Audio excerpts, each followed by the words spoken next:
Today's episode is a trial of an episode type we've not really done before, where I talk to someone who isn't a Mage the Ascension or World of Darkness / Chronicles of Darkness person, and we talk about something we can add to our game, although not necessarily in game setting or systems terms. Shows of this kind would let us talk to experts who have interesting and fun things to say that can inform our games without them needing to know Mage, but at the same time, they may feel less directly magey and may require some work to translate to our tables. Giving it a try? Tell us what you think. I'm running a survey on the Discord as well as on the Spotify page for this episode. And with that, on with the show. Hi, Mage fans. This is your host, Terry Robinson, with Mage the Podcast, and my guest today is Dr. Stephen Novella. Dr. Novella is one of the founders of the New England Skeptical Society, one of the hosts of the Skeptics Guide to the Universe, an award-winning podcast on science and skepticism, a founder of the New England Conference on Science and Skepticism, and also the author of several RPG supplements. So if you have ever read Broadsides, Naval Adventuring, Twin Crowns, Age of Exploration Fantasy, or Spellbound, a Codex of Ritual Magic, you've already seen Dr. Novella's work. I know you've done other things, but when you Google Stephen Novella RPGs, you get a lot of RPG novellas written by people named Steve. So a little bit. Yeah, I have that problem. Yeah. Yeah. Steve is also part of the writing team for Skeptics Guide to the Future, and we'll be talking about that soon. But more importantly, Dr. Novella is a RPG dork and a birder. So let's start with a hard-hitting question. Did you see the Stellar Sea Eagle when it was in Maine recently? I didn't. I heard about it. I did not see it. No, I don't have a chance to go flying around doing my birding. It's mostly backyard birding, or just when I get a chance. But when I am on vacation, I usually carve out some time to do some local birding. But I don't have the luxury. Maybe when I retire, I'll be able to do things like pop up to Maine to see a specific eagle. And on the RPG side, what are you currently playing, or what would you like to be playing? Playing a couple of things. So my brother and I are running a Star Wars game for a group. I'm basically helping him GM. I don't have time to run it full-time or to play full-time. So I sort of help him write it, and I sort of play a cameo, recurring characters. I'm running a Fallout 4 D20 game for some members of my family and friends. I basically wrote the rules for it based on the D25E, but just making them specifically to simulate the Fallout 4 world. So those are the two that I'm involved in right now. We obviously play a lot of one-offs or pickup games, and I wish I had more time to do it, but it's not like when I'm writing a book, I pretty much can't do anything else. Yeah. Extracurricular, that's pretty much my one extracurricular activity till it's done. Is that the D20 Star Wars, the old West End games, or the contemporary Genesys one? The Genesys one. Nice. Yeah. I saw that Modifius had also done the 2D20 Fallout, which people immediately complained where it's like, it's realistic. You spend a lot of time picking up screws. What don't I want to do at a tabletop game? Keep track of screws. Yeah, I'm sort of play testing what I wrote, with my friends, and that is the key thing, is how much, what's the balance between playability and a good simulation. Like, I want them to work for what they get, but you could easily get bogged down in crappy details like that. I think I struck a good balance, although playing it, I probably will, in fact, back off a little bit on the detail. It does get crazy complicated very quickly. Yeah. In your most recent book, A Skeptic's Guide to the Future, it's laid out in a number of chapters. You talk about near-term technologies, mid-term technologies, far future technologies. You have an aside kind of on space travel. Magic and technology and Mage the Ascension kind of have a complicated relationship. There is a metaphysical science of the game of some sort in the game, but it seems like science as we know kind of works. Sleepers are able to make, non-magic users are able to make discoveries that advance the frontier of science. And there is a secondary limitation in that magic is harder if people see you doing it and they go, that's some impossible bullshit over there. Is there a near future advance that if a layperson saw it, they'd go, seems possible. But if an expert saw it, they'd call bullshit. That's constant, because when there are things that are on the horizon, like the people who are doing the research know that, like, this new idea, if it does pan out, it's 20 to 30 years away. But it immediately gets hyped as if it's right around the corner. And in the field of medicine, like my field, clinics will pop up promising the treatment. So one thing we're still in the middle of is the fraudulent stem cell clinic. So like when stem cells first came into the public consciousness in the early 2000s, there was this, it's going to cure cancer and Alzheimer's disease and blah, blah, blah. We're going to grow organs and all this cool stuff. It's like, yeah, maybe in 30 years we'll be doing that kind of stuff, but it's hard technology. But stem cell clinics popped up. Right then and there, like 2005, 2006, there were these stem cell clinics promising, these treatments for incurable diseases, basically claiming, again, what an expert would see is you're claiming to have done 20 years of progress in a year without any paper trail, without publishing any, studies, just we have this treatment that is really going to take 20 years to develop. And of course, the layperson's like, oh yeah, I heard about stem cells. Yeah, sure. This is the next thing. This is going to happen. So there's a lot of that going on constantly. The stuff I heard about when I was in medical school in the 90s is the stuff that's just coming into use now sometimes. It's like, some of the cellular therapies for cancer, the monoclonal antibodies, again, I learned about. Now, there's a monoclonal antibody treatment for everything, but it's just hitting now, really in the last 4 or 5 years. And, this is something I learned about in the 90s. So that's about the delay. Then there were things, going out of medicine not cold fusion, but regular fusion energy. Amazingly, people thought that was right around the corner in the 1940s, when it was like, you're off by about 150 years. We're still not there. It does feel like we're getting close, but even still, I personally think, and actually my co-author, my brother Bob and I differ on this. He's a little bit more optimistic. I still think it's going to be a solid 40 or 50 years before fusion power, if all goes well, that will be generating power to the grid from a commercial fusion reactor. Even though as close as we are, that's just how long it takes to develop big stuff like that. Once the buzz starts, it feels like, this is right around the corner. And those are good opportunities in our games. So we know that sleepers, non-magic users, are able to make scientific innovations themselves. Einstein was not a mage, just a particularly talented sleeper. Yep. So this is now a plot thread. Someone goes online saying that they have made a stem cell breakthrough, and suddenly we have people that had spinal injuries, something else where stem cells is particularly listed, or dealing with certain invasive cancers. And this gives an avenue for our characters to go, you know what? There may be something fishy going on here. And either we now have a war of the factions of the game to be like, this person's onto something. We need to stop this from getting out because it could do this, this, and this.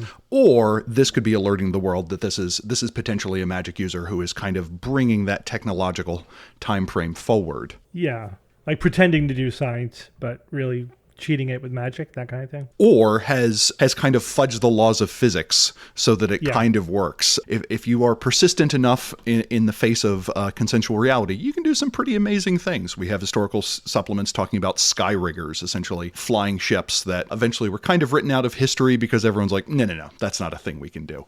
The consensus is a fuzzy thing. Now, on the opposite side, is there something in the next few years that you think non-experts are going to go, that's horse hockey, but experts are going to go, no, that was kind of in the cards?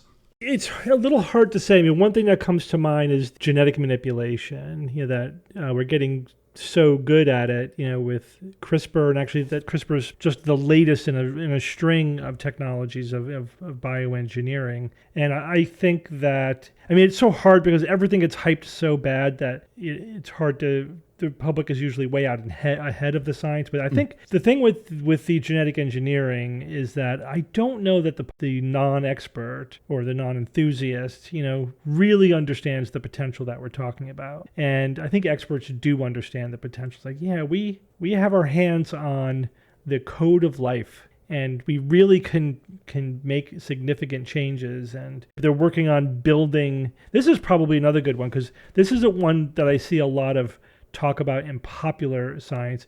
Is there are researchers like Ventnor who are trying to create life from scratch, like create a genome from nothing, from the ground up. They're making progress. I think that's one of those things that will probably hit with that, prior to there being a significant public awareness of it. It'll just be like, oh yeah, we're making bacteria now. People won't have seen it coming because only the science nerds are really paying attention to where that kind of thing is. If we have the daring supervillain scenario and it turns out CRISPR was involved, and in your book I was introduced to Talon as a kind of successor or supplemental technology, and when I Googled it, the first one was from Genopedia, which is Talon or CRISPR, which should I use? And that was a case of, oh crap, this is really moving. What is that daring supervillain power you see CRISPR giving us? Is it something in the future where we will have genetically engineered assassins secreting neurotoxins into people's drinks, and that is what 5 Bond films from now we are talking about, or modifications kind of at that level still at the several decade mark? It's probably at the several decade mark, only because the regulations are not going to allow us to start messing around with human DNA soon. So, we're doing it for things like diseases, and we're not doing it on the part of the genome, the germ cell line, right? We're not doing it on the part of the genome that would pass through to future generations. So in other words, if I alter your genetics with CRISPR, it would be done in a way that it ends with you. Like, you wouldn't pass it on to your kids. This technology would have to be really proven. And that's probably decades away at least. And then, beyond treating diseases, people get very antsy. It's like, yeah, we're treating sickle cell anemia with CRISPR now, which is great. But doing things like, enhanced strength or enhanced reflexes or immunity to toxins might be one, or taking a gene from an animal that we know secretes a toxin and putting it in a different animal so that they secrete it in some way that, could be exploited is not that big a deal. Yeah, in a world where there were billionaire supervillains who could do this technology without worrying about the ethics committees and the government regulations, they would probably kill a lot of people along the way. But again, if they don't care about that, they could probably come up with some pretty cool stuff. It might not, the person who has that mutation might not be enjoying their life, but they would probably do some, you can get creative with creating some super assassins, sure. And luckily this is a game that has those shadowy billionaire organizations, so we take that, institutional review boards. Right. Yeah, it's not implausible. You bring up 2 things, though, that I think are useful in games. One, unless it is true magic, if you're doing any approximation of science, there's going to be a build-up to it. Where you get to put together the trail of clues, where it's like, oh, this person was at this event, shook a bunch of hands, and they all came down sick. And then later this person was found at this site where the ambassador was found dead from a jellyfish sting somehow, or botulinum spores or something like that. So that kind of does inform things. And 2, the fact that, like, once this is baked into a person, it's probably not great for them. Like, you have that thing, what's the giveaway going to be? They're probably dealing with persistent urticaria. Like, as much as I want to have the ability to slap someone and secrete slow loris venom on them, just because no one would see slow loris venom coming, it would probably result in me needing to take a lot of diphenhydramine as my day went on. Yeah, there'd probably be some very unsavory side effects. Again, especially if you're not interested in doing ethical research, you just want the end result, which could also be a good tell in a game, like the character who has something a little weird about them, because they've been genetically modified for some specific purpose. There's a lot of writing potential there, like the villain, the assassin who's got some, weird physical manifestation, And also the fact that you mentioned another thing, there are regulatory environments that these technologies frequently have to go through, and that acts as a constraint. So another thing we could include in the game was, what is this gene code that is pushing for the genetic freedom bill or something like that, to include that there is a social component to it. And again, in a game with shadowy billionaires that have access to vast funds, I also wouldn't be surprised if there were pushes on social media or TikTok or something like that to normalize certain things as quickly as possible.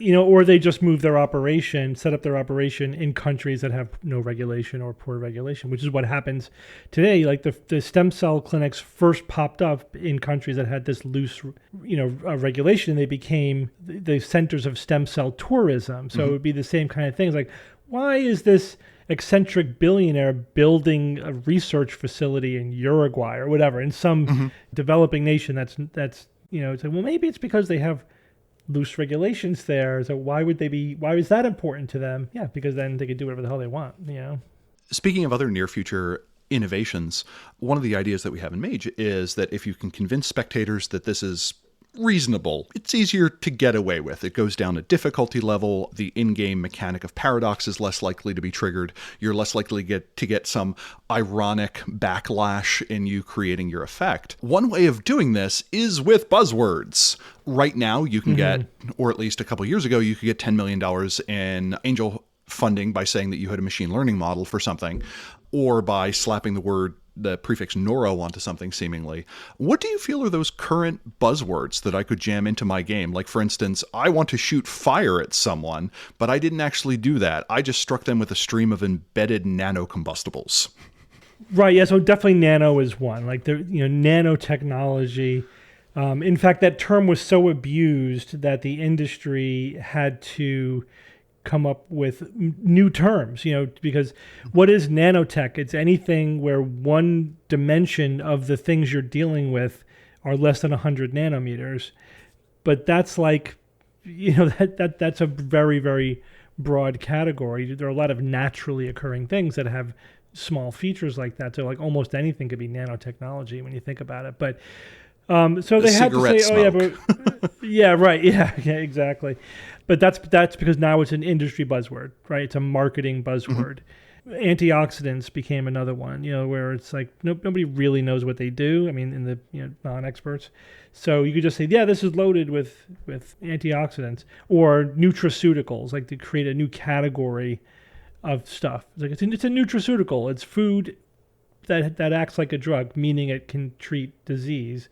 But so it's like a term that was literally manufactured to skirt FDA regulations, or by sort of making claims that are drug-like without being a drug, because you're really a food. So you want to be regulated like a food, but, wink, wink, nod, nod, it really does treat disease. Even going back 200 years, people have been, since really the discovery of electromagnetism, just saying it works through some kind of magnetic effect also that gets sort of layered on. Or probably the biggest one still today is quantum. Just throw the word quantum in front of anything, and that, again, acts like that's a science-y buzzword that really nobody understands what it means. Even the experts disagree on exactly what it means and what the effects are, et cetera. But you could say, yeah, this works through quantum entanglement. That's a really good way to bamboozle people into thinking that you're exploiting some kind of high technology, when you're really just doing magic. I mean, let's face it, quantum mechanics is like magic. When you think about it, it is as closest thing that science has to magic.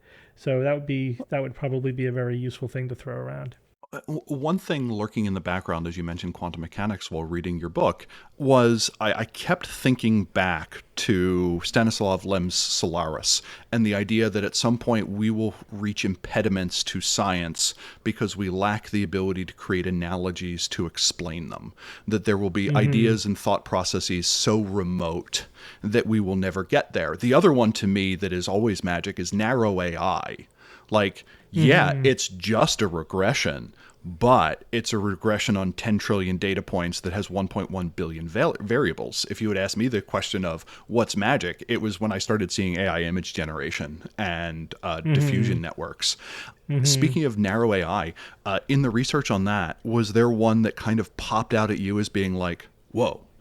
Because to me, the idea, this seems like a justifiable game thing, that if we need to justify for a scene that a character gets a few extra dice on this particular skill trait or ability, just happening to have a tailored narrow AI plus a little bit of AR seems like it could justifiably get us there. Were there any particular examples of narrow AI that you find surprising, or do you think there are advances in narrow AI that are coming down that will make people go, whoa?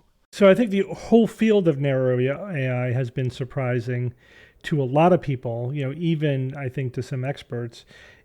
And I've been trying to sort of answer the question of why the recent explosion in narrow AI application. So just, for the audience, narrow AI is artificial intelligence, but it's not self-aware. It's not a general intelligence. It's not like a human level intelligence. It's basically a computer algorithm that could do one thing really well. And the algorithms are really the same as they were decades ago. I mean, the math apparently is not that hard for the kind of programmers that work in narrow AI. And the big advances have been threefold: just more raw computing power, right? More data on which to train the AIs, and then these things are being leveraged in more subtle and clever ways by the people who are applying the AI. But what's amazing is how effective those things can be. So I'm surprised at all of them. I mean, really, I've been playing with Midjourney for the last month or so. Just creating artistic images through natural language prompts, maybe a little bit of computer direction in terms of things like aspect ratio, things like that. And it's amazingly powerful. It's brittle in some ways, but it is amazingly powerful. Just the idea that an AI program can drive a car, when you really think about it, we're not there yet. I mean, that's one of those things where, again, if you want something that we thought was going to be here already, but it's really going to take 15 more years. That was a safe enough self-driving car. But when you think about that, that's a very complicated thing to do. It's amazing. Every time I see the Boston Dynamics robots and their ability to walk and jump around and do cartwheels, whatever, I'm amazed. Every time I see them, it's completely amazing. And then beating the world Go champion, it seems like a simple thing, but these are all things that previous experts said, a narrow AI will never do this. They'll never beat humans at this. And then every time it does it, they sort of move the goalpost. Go, okay, well, narrow AI won't be able to do this next thing, and then it does that. And then I think what we're learning is that how powerful these kind of dedicated programs can be. And they could do things that we previously thought you needed some kind of human level intelligence to do. But it's also making us think a lot more deeply about what human intelligence itself is. You can even take it to the extreme of saying, well, human intelligence is just a bunch of narrow AIs networked together. Because there is no part of the brain that's conscious. There's no seat of consciousness. There's nothing. There's just really a bunch of narrow AIs doing different things, talking to each other. We all know the soul's in the pineal gland, though. But yeah, right. Yeah, but as long as enough of your cortex is awake and talking to itself, you can have consciousness, If someone purported that this was a narrow AI, but it could do a certain thing where you would kind of call bullshit on it. For instance, if someone had a medical diagnostic narrow AI that claimed to come out next year, or maybe a novel writing narrow AI that produced what appeared to be New York Times bestsellers, is there a Rubicon where you as a skeptic would go, I think there's something else going on here, where some mechanical Turk-like thing would maybe be more likely?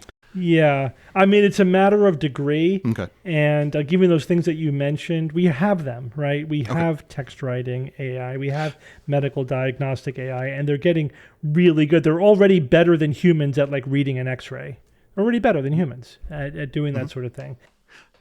Is it an incremental advance? Is it that seems like about the next step? Or do I think they jumped 10 steps ahead? How much better did they get? How quickly? We go back to the art production AI. If someone came out with one that created video, which is again already in the works and there's already preliminary early functions of this, even though I thought I thought I was going to have to wait a year or two for that kind of thing, I wouldn't necessarily think that's too much. That could not possibly be true. It would have to be really a giant leap forward in quality. That would perk my ears up, but I could be probably convinced that it was real. I said, no, I've had a company working on this for the last 5 years, sort of in the background. We wanted to wait until we got it to a really advanced level, before we announced it to the world. And here it is. It's the next greatest thing. Such a rapidly advancing field, and there's no theoretical reason why the power of these AI is not just going to keep getting better and better. That's probably an area where it'd be very easy to fake being a couple of steps ahead, in the technology, maybe a few years, 5 years ahead of where we actually are. And even an enthusiast like me would believe it. A true AI expert may know, they may have mathematical reasons for thinking no, we're not quite there yet. There is something hinky here. But I think it would take a very high level of expertise to sniff out a fake. I think one of the key things to it is not necessarily that the AIs are here, but that, to use the technical term, a schlub like me, for $10 a month, I did not know in the year of our Lord 2022 that AI image generation would be one of my recurring credit card bills. Didn't really see that one coming next to Netflix and the water bill. But it seems like one of the other things is, you make mention that there's rapid advancement. Your characters want to introduce and want to vastly include the quality of healthcare in the world. They're a member of the progenitors, maybe, or the Asclepian Order, or the Kosians, or something like that. And you're like, hey, we're going to slow roll a narrow AI general practitioner. We're going to, but to make this make sense, we're going to say that you have to engage in this almost cargo cult-like behavior of giving us a drop of blood, spitting in this tube, and doing all this other things. What it's really doing is going through all of your social media presences and diagnosing your dehydration from the fact that every third picture is you doing a keg stand. So it's nothing super advanced there. So we need a little bit of ritual around it. But now we have this plot where it's like these advances are happening metronomically. This is either something we need to look into, or your characters as experts are able to say, that's maybe a little bit too much. Yeah, I agree, but it would be, I think that's an area where it would probably be the most difficult, because it's almost dizzying how fast it's progressing. And so it would be hard. If tomorrow, if a company came out with something that was really significantly better in any of these areas, whether it was creating images, creating video, creating narrative, just even a chatbot so good that you really can't distinguish it from a person, I would believe it. I would have to be convinced, but I would definitely look into it. I'd want to kick the tires and slam the doors and really see if it's brittle, could I break it, etc. I wouldn't just believe it without investigating it, but I could, if the evidence were there, I could be made to believe that somebody pushed it forward what seems like a couple of steps, but again, there's no reason why these things are not possible. It would not be prima facie unreasonable, a pretty high bar for that, which makes sense. You made mention of two things. One of the things that you bring up in your book, in the autonomous driving section, is in some areas, 99% is 99% as good as 100. In other areas, 99% is shit. We don't want an automated car that doesn't get into a crash 99% of the time. We need kind of a bunch more nines out there, and this kind of gives us another thing to play with. But you also made mention of Boston Dynamics. My character has access to the technology of, say, 2060 or 2070. What do you think my robot sidekick can do? Oh my God, 2060? So I think that extrapolating out it is the hardest thing. I could extrapolate out 10 or 20 years from existing technology. And if you go far enough into the future, I say, we'll have that eventually. So we'll have that by whatever. But that's like, it's beyond what we could extrapolate, but I don't know if it's long enough to get the mature versions of the technologies we already know about. So it's kind of in that gray zone where it's like, we might not, I don't know.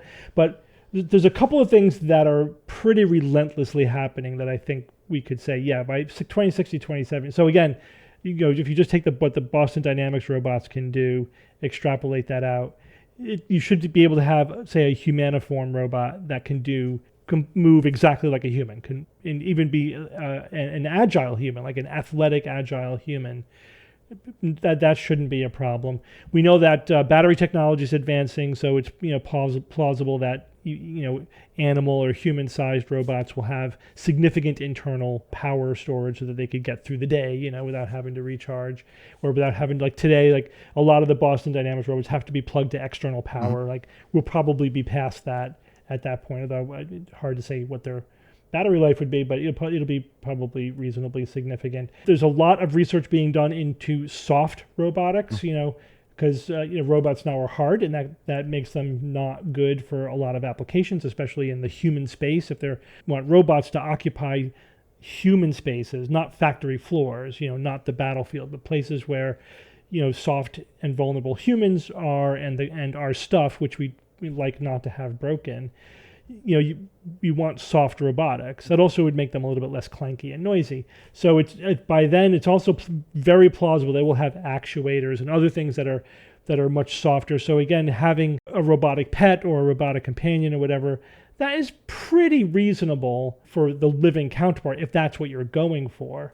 making it look like a dog. I bet you by then we'll have robotic dogs that at first blush you wouldn't be able to tell was not a living dog. And the behavioral algorithms, by then, no problem. And we were also extrapolating out current research, mimicking facial expressions to be more and more realistic. Again, going 50 years in the future, I suspect we'll have soft, expressive robots that can function in human spaces with relative ease. There might be some limitations. You probably the human eye is really good at telling if something's genuinely alive or not. So we'll see if we can get through the uncanny valley by then. That's kind of a coin flip, but we'll get there eventually. But that may be one of those 99% problems where. Mm-hmm. We get 99% of the way there, but that last 1% takes a lot of time, so we're stuck in the uncanny valley for a while where, the human eye can tell there's something not quite right about that. It's like with CG today, like we're almost there. Like I don't know if you saw the CG Luke Skywalker in the recent Star Wars series. It was really good. As soon as it starts talking, though, you're like, yeah, that's CG. Like, we can't get that mouth to move right. Our eyes are just way too in tune to what a normal facial movement looks like. And the slightest flaw, we could, that's CG. We just know it. 100, 200 years? Yeah, no, I think no question. But 50 years? That's hard to say if we'll be through the uncanny valley or still in it. I was mostly annoyed that they did a reconstruction of Peter Cushing as Grand Moff Tarkin for Rebel mm-hmm. 1 when Bill Nighy is right mm-hmm. there and has been training to be Will of Tarkin his entire life, whether he knew it or not. Yeah, Tarkin was okay. Didn't take me out of it. I thought he was pretty good. The one where I thought, like, why did when they had Leia turn around? Why'd you have her turn around? You weren't there. That was just, you didn't need to have her turn around. She worked perfectly well from the back, and then she looked unbelievably CG when she did. So, but we've come a long way even since then. It's night and day. This is another interesting mention. Something that would probably throw us off would be if we suddenly had something that we're already across that uncanny valley, and that our hypertech mm-hmm. characters, maybe the human eye is good out to 3 sigma, but your magical characters can go out to 5 or 6, and suddenly you start noticing that there are these replacements. I do like the idea that we are going to marry together Boston Dynamics with Narrow AI, and suddenly we have your lockpicking dog companion that can go around in the world and just mm-hmm. kind of take care of standard spy trope impediments to you and deal with that combination keyboard or work your way through the laser maze, or diagnose the illness that you're dealing with, or figure out what a toxin is, or do your material assay. And that seems like more of in the book, you kind of break up challenges into different classes, which is to say, we can do it now, but nobody mm-hmm. wants it. We could rebuild cities for the Segway, but that didn't really pan out. It's not really a cost impediment. We don't want it. We could do it now, but it's not at a good price. There are economic barriers. We can do it now. We just need to figure out the last bits of it, engineering barriers, and then we can do it now. Maybe we're not sure. We got to do some science, and science is about coulda, not shoulda. Yeah. So, and these kind of flow into each other. And the benefits of playing a tabletop RPG where you have magical supertech societies is you kind of get to fudge them between them. Is there a technology we could have now, but seemingly nobody wants it? You use the example in the book. We know how to solve climate change, and it's not that hard. We're just not doing it. Let's say more childish and impractical side where you're like, come on guys, we could have this, but we're just not working towards it. Yeah. Just that we're not working towards. I mean, I think that like we could have robotic pets right now at a level that I think more people would find acceptable than I think the market assumes. I think there would be a big market for like robotic pets as good as we could make them. Even as flawed as that would be at this current time, there's just so much functionality that you could build into them. So that's something that I think is a little bit behind the times. I also think that our educational system could be run by video game narrow AIs, and we just are choosing not to do that because the industry doesn't want to. I think they want to keep doing things the way they've been doing things. So they sort of layer on technology as like a superficial thing. Like, you're going to do the same thing, but you're going to do it on computers now, rather than like we're going to reimagine education from the ground up to leverage our technology to maximal effect. We could do that right now, but we're just not. There's a lot of things like that. I'm just trying. It's hard to come up with them all at the same time at one moment. But that's one that always annoys me. It's like we don't really have to be doing it this way. There's so many better things we could be doing. And I like that as an idea. Within the game, we have the notion that there is the Umbra, the other worlds, as well as space. And the Void Engineers have explored other planets using teleportation, but also highly powerful mundane spacecraft and other magically enhanced ones. We could have that off-world colony where everyone has a PhD at the age of 12 because a set of narrow AI has gamified things such that they have figured out the perfect match between a person's ability, interest, and ability to learn, so that they're always at that point of chick send me high like flow for education, that they never either get bored or stuck. Yeah, right. And so that's a thing we could have. Your characters are coming up against a whole bunch of antagonists, but they're 14 and they all seemingly have PhDs, and it's just a side effect of them having gone through this radically restructured education system. The thing is, people are getting smarter over time. Our interaction with technology and information and communication with more people, more ideas, more exposure. Any objective measure of just like whatever, intelligence isn't one thing, but things that purport to measure intelligence, like IQ. IQs are increasing by about 3 points a decade. Get in there, pretty Flynn consistently. Effect. Yeah, and scientific literacy is increasing. I mean, it kind of plateaued in the last decade, but between the 80s and the 2000s, it increased significantly. I think because people's now, if you have a question, you look it up. Before, what did people do? They didn't know. They're like, yeah, whatever. How many people went to the library and went through the card catalog and pulled out a book and read through the book to find one piece of information that they wanted to verify? Nobody did that, unless you were a researcher or a journalist or whatever. But now anyone can pull out their phone and say, oh, okay, that's the correct answer. Immediate information satisfaction. So again, you could extrapolate that out, and definitely there's a lot of missed opportunity where you could definitely imagine a cult or something where you are making super trained individuals, absolutely, leveraging multiple things, but including just completely, especially if you throw ethics out the window and you just don't care about if they're enjoying themselves. But you could make super soldiers by age 15 or whatever it is you're interested in.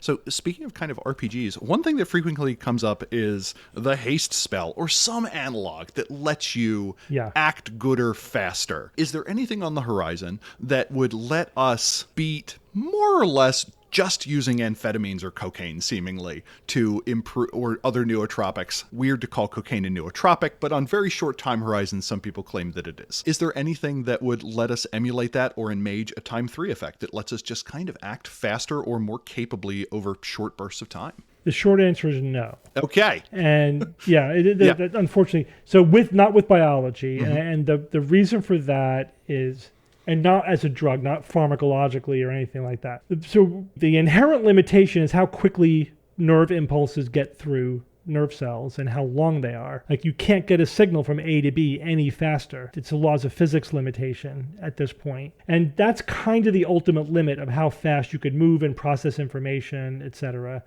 So we're kind of operating at the edge of physics in terms of our neurological speed. So how could, and it's been studied a lot of ways, do people's time perception actually change with stimulation or extreme anxiety or fear or whatever? And the answer appears to be no. Our perception of time is pretty much a constant. But so how could we get around this? So you'd have to genetically engineer people that have faster neurons. I don't think it could be done pharmacologically. I mean, I say that, but you'd have to be doing something where I can't even imagine what that would be. But somebody more clever than I. Again, it's hard to replicate 1,000 clever experts. Like, you know what I mean? Like, it's hard for me to sit here and go, I wonder if there's any way to do this. No, I guess even 1,000 experts over 20 years are not going to be able to figure something out if I couldn't figure it out in 5 minutes sitting here. So there may be some way that I'm not even conceiving of that. But if you genetically engineer people to have different kind of myelin around their nerve cells or whatever, you have some kind of better neurotransmitters, better receptors, or something where their transmission speed could be increased 10%, 20%, 30%, where they actually could be functioning faster. That would be one way. Another way would be an AI implant, right? You would need to have a super fast computer interfacing with your brain where you're offloading some of your cognitive processes to a supercomputer that does operate faster than the human brain, then it could. Those are the two ways to get there. Extreme genetic engineering or AI implants. But pharmacologically, I don't think there's a way to do it. We're not improving nerve conduction velocity after the fact. Yeah. It is what it is. I don't think there's a way to juice that significantly. And if anyone is bored, the experiments that have been done in determining does time actually slow down when under adrenaline are fascinating, because you shove someone off of a high, off of basically a trapeze into a net and have them look at a watch that is moving numbers very quickly. And I'm like, oh man, God bless science. Yeah, that was a pretty brave experiment. Yeah. And the other thing you make mention of is kind of AI to improve the response. One technology that was actually explored during the invasion of Iraq and the time shortly thereafter was essentially bulletproof vests that would respond to the sound of that would be able to quickly triangulate where an incoming shell was coming from and literally jerk you out of the way. Mm-hmm. The problem you run into with that is you're frequently dealing with supersonic rounds. So the speed of sound is still too slow, but over small scales. And again, this is another one of these things our characters can use as a sign of like, he was literally faster than this was possible, or he was seeing faster than the human flicker fusion threshold. So either that is a very large mosquito or we got something else going on. Although there is armor that they're working on, I think they call it Dragon Scale, where it's nanostructured so that when there's an impact, it causes the armor to bunch up in a way that becomes really hard. You know, you can wear it and it feels like cloth, right? It's flowing. But then when it gets hit, it becomes rigid and can block the blow. So it becomes like a bulletproof without having without rigid, being bulky or without being heavy. Yeah. Another common wizard trope is the ability to kind of predict a game of chance, either ahead of time or anticipate it. Do you feel that there's a set of technologies that would allow my character to seemingly guess where a roulette ball would fall? Does that also go within the things where we could machine learning, narrow AI, and computer vision, we could do that, or which side of the coin would land heads up? Yeah, you're talking about after the ball is thrown. Yes. So we would have to very quickly calculate a very complicated set of trajectories. So it depends, and it depends on whether or not the outcome is truly chaotic or not. And so here's an interesting thing. For some of those problems may be literally beyond standard computing. Like, if you had a million supercomputers calculating for 1 million years, maybe you could predict with 90% certainty where that ball is going to land. But if you had a quantum computer, you could do it in half a second. And so that's the kind of thing where if you had a next 1 or 2 or 3 generation quantum computer either communicating to you, you probably couldn't have it portably on you, but let's say you had something like Google Glass, it's feeding the quantum computer, you're looking at the coin in the air, you're looking at the ball going around the roulette table, the quantum computer has 2 seconds to tell you it's going to land on something, but it has to be before they say no more bets, right? So you have a very, very short window. That's not implausible. If you had made a leap forward in quantum computing technology before anybody realized it, then you could be doing something like that. Other things where the outcome is not quite so chaotic that you could, I think a coin flip, you might be able to predict that just with a standard computer. Whether it would be able to do it fast enough while it's still in the air, it's hard to say if we could do that with current technology, without, again, some kind of major advance. So there's some plausibility there, but I would say quantum computing is your best bet. Do you think a quantum computer would let me figure out what I needed to do so I could shout, "Hey you," a la most movies, and everyone would know how to clear out into a perfect circle so I could have that find a ninja fight with someone else? Is crowd dynamics a good quantum question, or is that just beyond the pale? That is only a semi-serious question. I mean, crowd dynamics is one of those sort of quantum computing questions, like a flock of birds, like predicting their behavior, things like that. But influencing human behavior, no. Yeah. But highly dynamical systems, figuring out your quantum computer suddenly comes into play when you hand it off to your AI character who is able to safely make it across rush hour traffic in LA at full speed by just being able to figure out that traffic flow dynamics. And someone asks them how and be like, "Oh, I modeled cars as red blood cells, something, something, something, technobabble." And then everyone's like, huh? Technobabble, quantum computer. Yeah, exactly. Later on in the book, you talk about synthetic life. Is there a cryptid or legendary creature that you would like to have as a pet, ignoring the ethical implications of having your own manticore?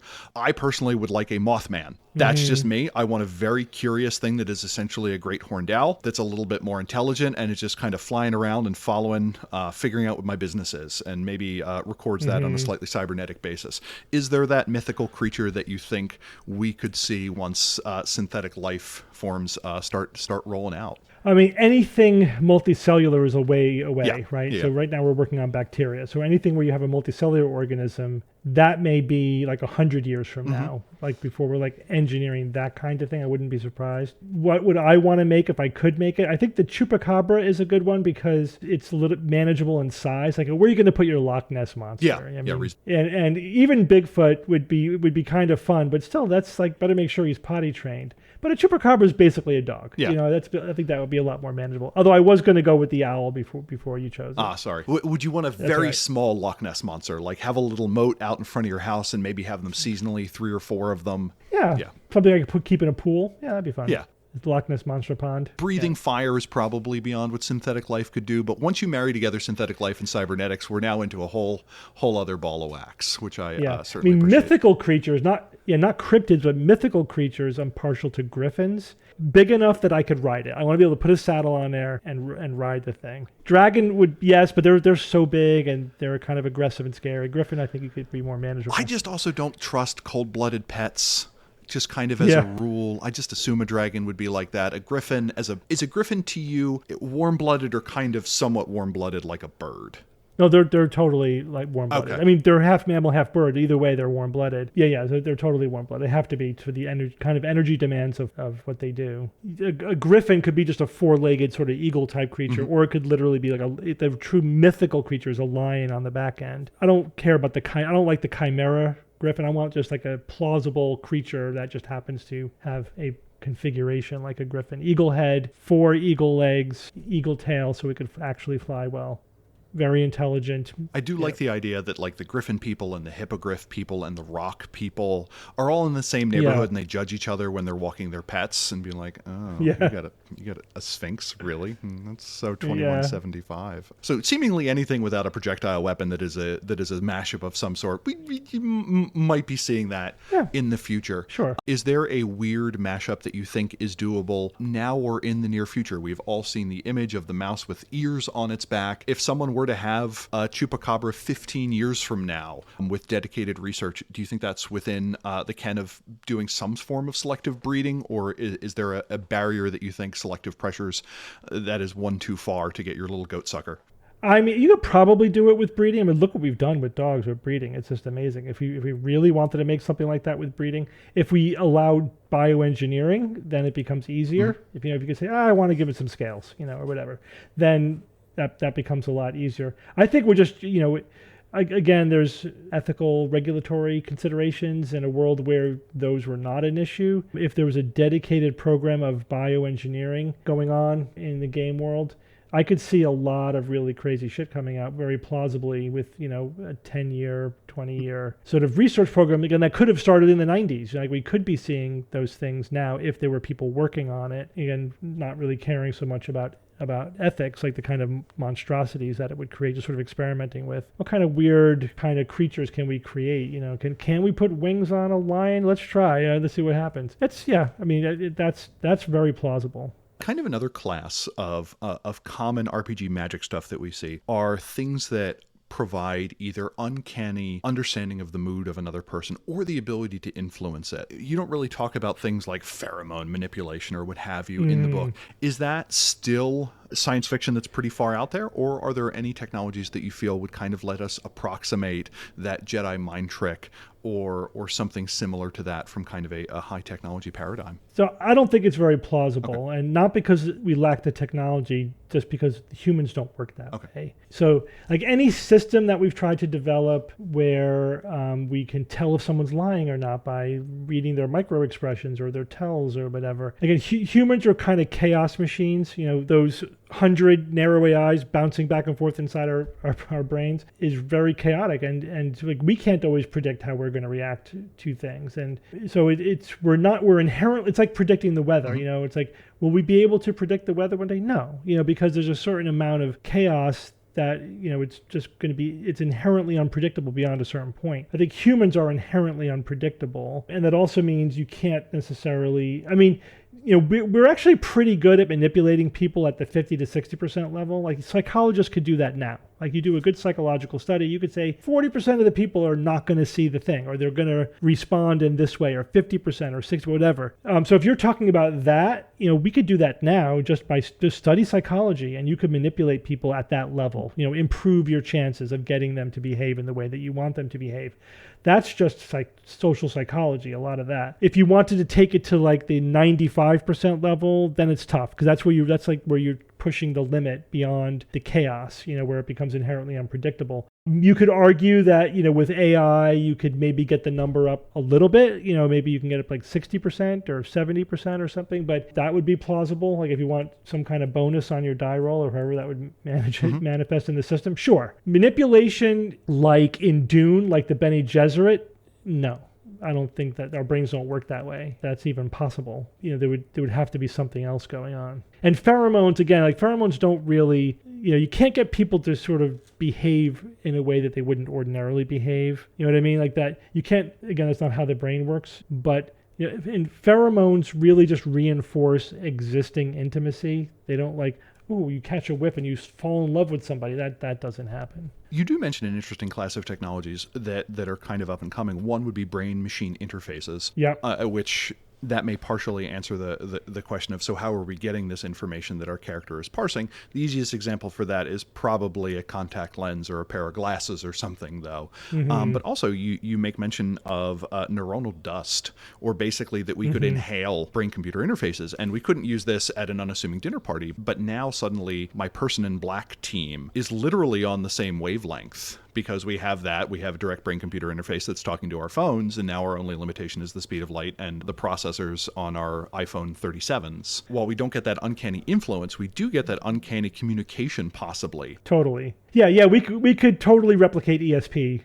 Once you have, like if you have a chip in your head, I have a chip in my head, they could be talking to each other through radio frequency, and we could have ESP. Yeah. But in the same way, you would not be able to ESP, in the same way that I can't call someone who doesn't have a phone, I wouldn't be able to ESP some sort of rando. Yeah, right. Will I ever be able to use supercapacitors to shoot lightning from my hands? Yeah, why not? Okay. I mean, it's just a matter of, getting them to be small enough. You probably would have to be like wearing gloves where the supercapacitor was hidden in there, or if you don't mind putting it under your skin or something. Creating an electrical arc is not that difficult technology. Yep. If you had some kind of power source and you had small enough supercapacitors, that you could create an electric potential and then discharge it, sure, that's very plausible. And one of the things you talk about in your book is that we're getting better and better at passive energy collection technologies that could take advantage of either ambient radio waves or some of the energy from you just walking around, that it's not really the glove so much as the jacket that you have that is acting as a giant PV solar cell, or that is taking energy from the wind, or all sorts of things in 10,000 ways that allow you to do that shocking grass for 2d6 plus 2 damage, or in this 4 dice difficulty 7. Right. Maybe it takes an hour of walking around to build up the battery again, to do it again, right? So it's limited in terms of, you have to build that up. Unless you can externally charge it or something, you plug in, then you could do it again in a minute. But if you want to just do it from walking around or breathing or your pulsating or whatever, that's a very small amount of energy. So it's good for powering very small devices that only need a little bit of energy, but they're hard to get to because they're inside your body. If you wanted to do it to create a substantial amount of energy, it would take time. And I think probably the biggest source of energy would be, if you're harvesting it from your own activity, would be from walking around, because there's a lot of potential energy there. Having a jacket that was a photovoltaic cell, that could generate significant amount of energy over time. Maybe in an hour you could charge up. Yeah, you're looking at something like a kilowatt per square meter or something like that with full sunlight. Another thing, just for the listeners, that the book I think does an exceptional job with is saying, hey, this technology is probably impossible, but there's this other thing that's pretty close to it. For instance, you make mention of the fact that we will probably never have energy shields. They just don't make sense.